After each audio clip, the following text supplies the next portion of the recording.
Good evening, my name is Josephine Frempone and welcome to the last edition of Mission 2016 for this week.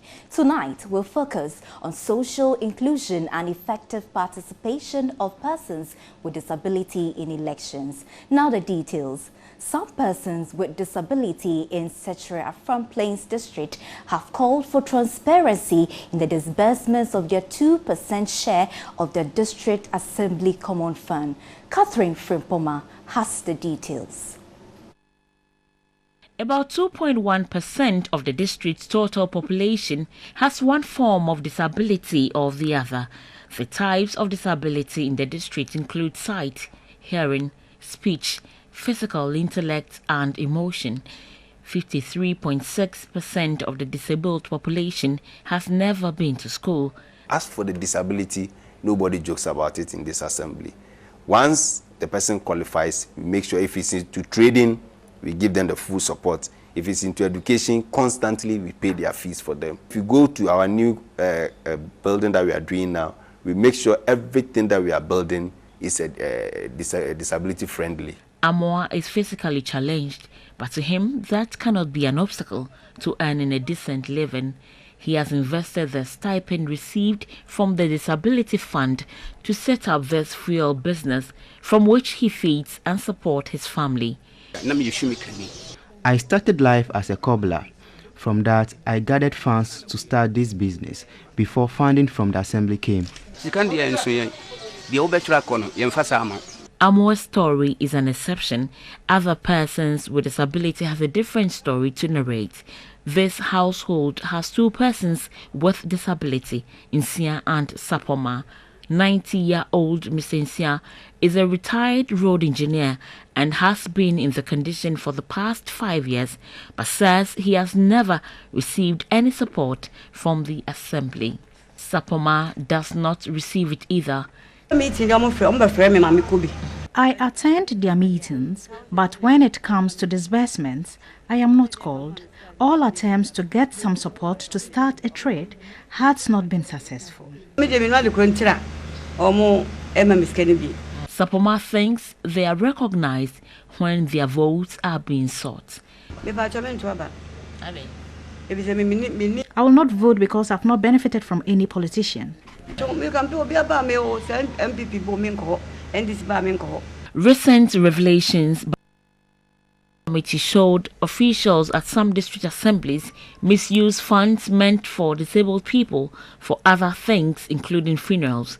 Persons with disability want adequate safeguards to ensure transparency in the allocation of district assembly common funds to persons with disability. This can be done successfully if the peculiar needs of the PWDs are mainstreamed into national plans.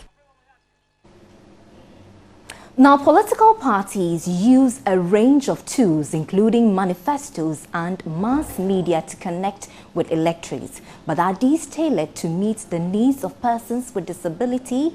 Eva Atibuka has more. More than 60,000 persons are living with various forms of disabilities in the northern region. Their participation in election 2016 is under threat due to a myriad of challenges. I mean persons living with disabilities. Somewhere are detained in the queues, and because of this problem of prolonged standing that I mentioned of those people, somebody even collapsed at a particular district. I heard that because he couldn't stand for that long. The police stations, they are not all that conducive. You are going to vote. Somewhere behind where they create where the ballot boxes are. Somebody go and be looking at you the way you are going to vote. So the security is not all that secured. At my area, when I want how to communicate with them, the name, it was hard for me because I didn't have an interpreter over there. So I had to exchange words using the pen. When I write to the officer will write to me. So that was the way we were doing it. The crowd was just there, they were shouting.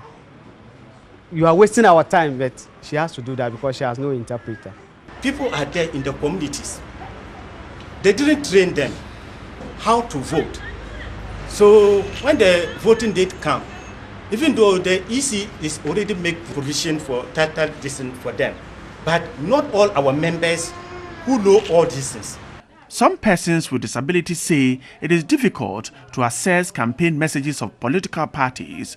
For the visually impaired, brailles help them understand and access the programs of political parties. Audio materials are also not adequate, thereby depriving them of vital information on these parties. Their manifestos are not in braille for me per se. I'm a visually impaired person. How do I read their manifesto to know what is in it? Someone will come to me, read it to me. I will hear it, but I have to sit down in my own leisure time, in my own room, read over it, and now know which political party I'm to vote for. Political parties hardly use sign language in campaigning. We want political parties to realize that we are also part of the game. So they should come to us, put their manifesto into braille reading. So I can just pick the manifesto and then read and understand what they are talking about. Not people are reading to tell me. Maybe they may hide something. We are worried about the campaigns they do. CPP, NDC, NPP. When they all come, their people are there. But there is never an interpreter to communicate their issues to us. So we need them to have interpreters whenever they are doing the campaign. That is the first thing. Persons with disability want political parties to communicate and craft documents which are disability friendly. They urged the Electoral Commission to address all challenges that affect their participation in elections. So for more stories on Mission 2016 and elections, tune in to 3FM 92.7 as well as Onia FM 95.1 or log on to our website 3news.com. Do also share your comments with us on social media platforms, Facebook, Twitter and News on TV3. Join us next week, Friday, Saturday and Sunday for more on Mission 2016. My name is Josephine Frempong. Good evening.